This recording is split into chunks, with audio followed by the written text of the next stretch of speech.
ఈ రోజు కూటమి ప్రభుత్వం అనేది మనకి ఆంధ్రప్రదేశ్ రాష్ట్రంలో అభివృద్ధిలోకి అధికారంలోకి వచ్చింది. వీళ్ళ ప్రభుత్వ పరిపాలన ఎలా అనిపిస్తుంది సార్? ఇక్కడ మేజర్ గా చూసుకుంటే మనకి జగన్మోహన్ రెడ్డి గారు చాలా అసభ్యకరమైన మాటలు, రాష్ట్రపతి పాలన పెట్టాలని చెప్పి ఏవేవో మాట్లాడతారు. అవన్నీ నిజాలు అంటారా, వాస్తవాలని అంటారా? జగన్ రెడ్డి గత 5 సంవత్సరాలు చూశారు. అతన్ని పరిపాలన ప్రజలు చీకొట్టి ఇంటికి పంపించిన బుద్ధి లేదు జగన్ రెడ్డికి. ఈ రోజున కూటమి ప్రభుత్వం, పవన్ కళ్యాణ్ గారు, చంద్రబాబు గారు ప్రభుత్వాన్ని ఈ 2 నెలల్లో ప్రజలు చాలా దగ్గరుండి చూస్తున్నారు. ప్రజలకి ఈ రోజున పవన్ కళ్యాణ్ గారు అందుబాటులో ఉండి ప్రతి ఇష్యూ మీద ప్రజలకి మంచి జరగాలనే ఆలోచనతో ఈ రోజున ప్లాస్టిక్ కానీ చెట్స్లో కొన్ని రకాలు తీసేయడం జరుగుతుంది.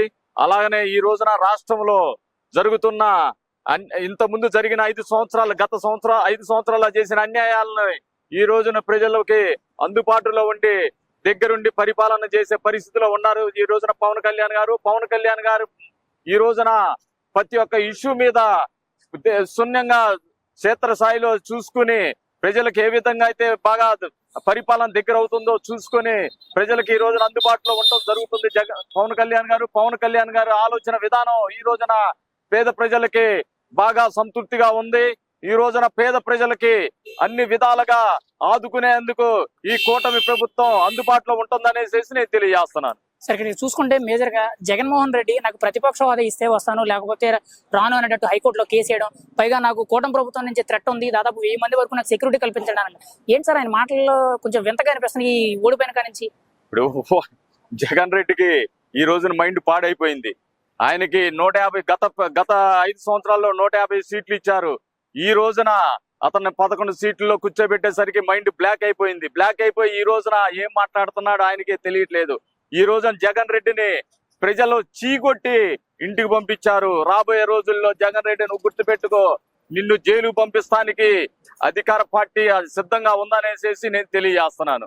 జగన్ రెడ్డి నీ పిచ్చి పరిపాలనని ప్రజలు దగ్గరకు రానిచ్చే పరిస్థితులు లేరు. నిన్నగా ఇంట్లో కూర్చోబెడతానే తప్ప ఇంకా ఏ రోజుకి నిన్ను ప్రజలు దగ్గరికి పరిపాలన విభాగానికి దగ్గర చేర్చే విధంగా లేరనేసి నేను తెలియజేస్తున్నాను. సార్, ఈ రోజు చూసుకుంటే కూటమి ప్రభుత్వ పాలన అనేది ఏవైతే హామీలు ఇచ్చిందో ప్రతి ఒక్కటి కూడా 1 by 1 చేసుకొస్తుంది. పెన్షన్ పెంచుతామన్నారు, మొదటి నెలలోనే పెంచారు. అలాగే ఇప్పుడు అన్న క్యాంటీన్లు కూడా రేపు ఆగస్టు 15వ తారీఖున పెంచుతానన్నారు. మహిళలకు ఉచిత బస్ ఇస్తామన్నారు. ఇంకా మిగతా అంశాలు కూడా, అంటే సూపర్ 6 పథకాలు ఏవైతే ఉమ్మడి కూటమి ప్రభుత్వంలో ఇచ్చారో ఖచ్చితంగా నెరవేరుస్తారా సార్? ప్రతి ఒక్కటి ఇచ్చిన సూపర్ 6 లో ప్రతి ఒక్క సబ్జెక్ట్ ని నెరవేర్చి పేద ప్రజలకి అందుబాటులో ఉంటున్నారనేసి నేను ఈ కూటమి ప్రభుత్వం అందుబాటులో ఉంటుందని నేను తెలియజేస్తున్నాను. సార్, ఇప్పుడు జగన్మోహన్ రెడ్డి మరి కూటమి ప్రభుత్వం సూపర్ 6 పథకాలు ఇచ్చారు కదా, ఆ పథకాల్ని గాలికి వదిలేశారు. ఖచ్చితంగా వాటి మీద హామీలన్నీ నెరవేర్చకుండా తప్పు బాధ్యత పడుతున్నారని చెప్పి ప్రజలు అపోహ సృష్టిస్తున్నారు. ఎంతవరకు ఇచ్చిన వాటిలో దగ్గర సగం పథకాలు అందుబాటులో తీసుకొచ్చారు.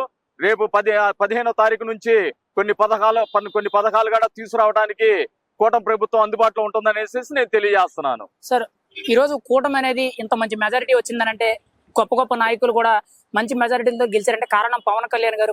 పవన్ కళ్యాణ్ పవర్ పాలిటిక్స్ వల్ల ఇదంతా సాధ్యమైంది అనేది చెప్తున్నారు సార్. ఖచ్చితంగా అది నిజమేనంటారా? 100% నిజం. ఈ రోజున పవన్ కళ్యాణ్ గారు చాలా స్పష్టంగా చెప్పారు. నేను ప్రజలకు నేను చేసే హామీని ప్రతి ఒక్కటి నెరవేరుస్తాను. ఈ రోజు నాకు ప్రజలే కావాలి, నేను ప్రజలతోనే ఉంటాననేసి ఈ రోజున ప్రజలకు అందుబాటులో ఉండి ప్రతి నిత్యం ఈ రోజున ప్రజలు ఇచ్చిన వాళ్ళకి కావాల్సిన ఏమేమి అందుబాటులో రావాలో ప్రతి ఒక్కటి వాళ్ళకి ఇక్కడ ఉండి మనం మా జనసేన నాయకులు తీసుకోవడం జరుగుతుంది. సార్, ఫైనల్ గా అయితే కూటమి ప్రభుత్వం నుంచి ఖచ్చితంగా ఈ ఆంధ్రప్రదేశ్ రాష్ట్రం గత 5 ఏళ్లలో ఏదైతే డెవలప్మెంట్ అయిపోయిందో, మనకు మేజర్ గా క్యాపిటల్ సిటీ అమరావతి కానీ, లేకపోతే పోలవరం ప్రాజెక్ట్ కానీ, విశాఖ మెయిన్ గా రైల్వే జోన్ కానీ, విశాఖ స్టీల్ ప్లాంట్ ప్రైవేటీకరణ కానీ ఖచ్చితంగా కూటమి ప్రభుత్వంలో ఖచ్చితంగా బీజేపీ అండదండలతో జరుగుతాయంటారా? 100% జరుగుతాయి. ఈ 5 సంవత్సరాల్లో ప్రతి ఒక్కటి హామీలు ఇచ్చిన ప్రతి ఒక్కటి 100% జరుగుతాయి. రైల్వే జోన్ కానీ, పోలవరం ప్రాజెక్టు కానీ, అమరావతి క్యాపిటల్ కానీ 100% జరుగుతాయి అనేది ఈ 5 సంవత్సరాల్లో మేము తెలియజేస్తున్నాం. ఖచ్చితంగా సార్, ఇప్పుడు ఏదైతే కూటమి ప్రభుత్వం అధికారంలోకి వచ్చిందో ఖచ్చితంగా ఇక్కడ పవన్ కళ్యాణ్ గారు, ఇక్కడ మోడీ గారు ఒక అన్నదమ్ముల్లాగా పనిచేసి కలుపుదలతో పనిచేసుకుంటూ ప్రతి ఒక్క విషయంలో ఎక్కడ లోటుపాట్లు రాకుండా ఆంధ్రప్రదేశ్ ని అభివృద్ధి దిశగా నడిపిస్తున్నారని చెప్పి మాట ఇచ్చారు. ఖచ్చితంగా అది రేపటి రోజుల్లో నిరూపణ అవుతుంటారు. అది 100% కూటమి ప్రభుత్వానికి ఈ రోజున మోడీ గారు ప్రతి ఒక్క ఇష్యూ మీద ఆంధ్రప్రదేశ్ మీద ప్రత్యేక దృష్టి పెట్టి ఆంధ్రప్రదేశ్ ఏమి కావాలి 5 సంవత్సరాల్లో నష్టం జరిగిందో ఆ నష్టాన్ని పూడ్చే విధంగా కూటమి ప్రభుత్వం ఈ రోజున ఆంధ్రప్రదేశ్ లో పనిచేస్తుంది అనేసి నేను తెలియజేస్తున్నాను. సార్ ఫైనల్ గా అయితే ఇక్కడ చూసుకుంటే ఆంధ్రప్రదేశ్ లో కూటమి అనేది వచ్చింది, కానీ జగన్మోహన్ రెడ్డి భారీ ఓటమి అనేది చూశారు.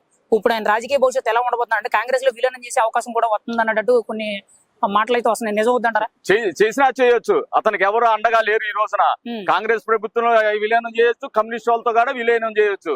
అతన్ని చీకొట్టి పక్కన పెట్టారు. ఈ రోజున కాంగ్రెస్ ప్రభుత్వంలో విలీనమైనా కూడా కాంగ్రెస్ పార్టీ బస్టు పడుతుంది అనేసి నేను తెలియజేస్తున్నాను. సార్ ఫైనల్ గా అయితే కూటమి ప్రభుత్వం తరపు నుంచి మీరైతే ప్రజలకి ఎటువంటి మంచి చేకూరుద్ది, ఖచ్చితంగా ప్రజలు సుభిక్షంగా ఉండాలంటే మీ ఆలోచన ఏంటి సార్?